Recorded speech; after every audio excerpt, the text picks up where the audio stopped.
শিক্ষা সংক্রান্ত শিক্ষক সংক্রান্ত বিষয়ে আলোচনা হয়েছে, স্বতন্ত্র মাদ্রাসা ইবতেদায়ী মাদ্রাসা সংক্রান্ত আলোচনা হয়েছে, এমপি ও নন এমপিওভুক্ত বিষয়গুলো নিয়ে গুরুত্বপূর্ণ আলোচনা হয়েছে, জাতীয়করণের বিষয়ে আলোচনা হয়েছে, তারপরে অবসর ভাতা সম্পর্কিত বিষয়ে আলোচনা হয়েছে। এরকম যে বিষয়গুলো আলোচনা হয়েছে, আমাদের মাননীয় উপদেষ্টা মহোদয় সময় দিয়ে মনোযোগ সহকারে তিনি কথা শুনেছেন এবং আমরা লিখিত ওনাকে একটা আমাদের পক্ষ থেকে প্রস্তাবনা পরামর্শ আকারে সেগুলো ওনার কাছে দিয়েছি, যেগুলো নিয়ে ইতিমধ্যে রাজপথে আপনারা দেখেছেন যে শিক্ষকবৃন্দ দিনের পর দিন, মাসের পর মাস অন্তর্বর্তীকালীন সরকার মানুষের অনেক প্রত্যাশা যেমন পূরণ করছে, শিক্ষাবিদ, শিক্ষক, ছাত্রছাত্রী, শিক্ষা প্রতিষ্ঠানগুলো আপনারা জানেন যে বিগত ফ্যাসিস্ট সময়ের সরকারে সবচেয়ে বেশি ক্ষতিগ্রস্ত এবং ধ্বংস করা হয়েছে যে ডিপার্টমেন্ট, সেটা হচ্ছে শিক্ষা বিভাগ।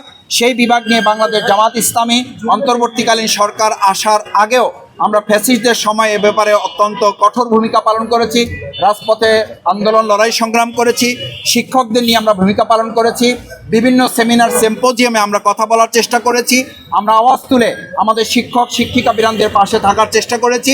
এবং অন্তর্বর্তীকালীন সরকার যেটা 2024 সালের 5ই আগস্টের জুলাই গণঅভ্যুত্থানের মাধ্যমে এসেছে, আমরা সেই সমস্ত শহীদদের স্মরণ করি যাদের কারণে আজ এই অন্তর্বর্তীকালীন সরকার, যাদের কারণে আজ এই খোলাভাবে আমরা দাবিগুলো, ন্যায্য দাবিগুলো অন্তত তুলে ধরতে পারছি। আমাদের দাবি ছিল যে একটা দেশের শিক্ষা ব্যবস্থাটাই হচ্ছে সত্যিকারভাবে সেই জাতিকে গড়ে তোলার একমাত্র মাধ্যম।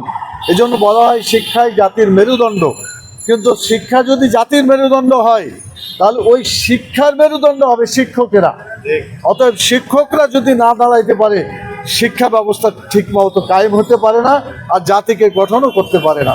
সেজন্য আমাদের প্রথম দাবি ছিল, এবং আমরা বলেছি, এটা শুধু আমাদের দাবি না, দল, মত, জাতি, ধর্ম, বর্ণ সকলেরই একই দাবি যে বাংলাদেশের সকল শিক্ষা প্রতিষ্ঠান, সকল শিক্ষার সাথে জড়িত যারা, তাদের চাকরিকে যেমন জাতীয়করণ করতে হবে, প্রতিষ্ঠানগুলোকেও সেভাবে জাতীয়করণ করে আমাদের দেশের শিক্ষা ব্যবস্থাকে সুন্দরভাবে গড়ে তুলতে হবে। এই ব্যাপারে তিনি বলেছেন যে আমরা এর আগেও দাবি শুনেছি, আপনাদের পক্ষ থেকে শুনলাম, এটা আমাদের আলোচনার মধ্যে আছে, আগামীতে আমরা আলোচনা করব। দ্বিতীয় যেটা ছিল সেটা হলো শিক্ষকেরা থাকবে ক্লাসরুমে, তারা মাঠে ময়দানে কেন এসে না খেয়ে প্রেস ক্লাবের সামনে অথবা অন্য কোনো জায়গায় তারা এভাবে বিভিন্নভাবে অনশন ধর্মঘট থেকে শুরু করে অনেক কিছু করছে, এটা যাতে করতে না হয়, তাদের সাথে সম্মানজনকভাবে যাতে আলোচনা করে বিষয়গুলোকে ঠিক করা হয়। আমরা নন এমপিও শিক্ষকদের এমপিও যাতে দেওয়া হয় সেজন্য আমরা দাবি করেছি। বিশেষ করে বিগত 17 বছরে যাদেরকে অধিকার থেকে বঞ্চিত করা হয়েছে দলীয় কারণে, অথবা তাদের দলের সদস্য নয় সেজন্য যাদেরকে বঞ্চিত করা রাখা হয়েছে, সেজন্য আমরা বলছি যে সকল অধিকার বঞ্চিত নন এমপিও শিক্ষকদের এমপিও মুক্ত করার জন্য দ্রুত ব্যবস্থা নেওয়ার জন্য তারা এটাকে দেখবেন। এবং অবসর ভাতা বিভিন্ন কারণে যে সমস্ত শিক্ষক অবসরে গিয়েছেন, সাথে সাথে পাওয়া উচিত ছিল, আশা করে পরিবার, ছেলেমেয়েরা আশা করে অবসরে গেলেই যাতে টাকাটা পেয়ে যায়। প্রায় 50,000 এরকম শিক্ষক আছেন যারা অবসরে গিয়েছেন, এবং স্বতন্ত্র ইবতেদায়ী মাদ্রাসা, সেখানেও যাতে তাদেরকে একই মানে এমপিওভুক্ত করতে পারে এবং তাদের অধিকারগুলো পূরণ করতে পারে, সেজন্য আমরা দাবি করেছি। এবং তারা যে আশ্বস্ত করেছেন যে ইনশাআল্লাহ এগুলো দেখা হবে এবং সত্যিকার ভাবে যাতে এমপিওভুক্ত করা যায় সেটা আমরা চেষ্টা করে দেখব।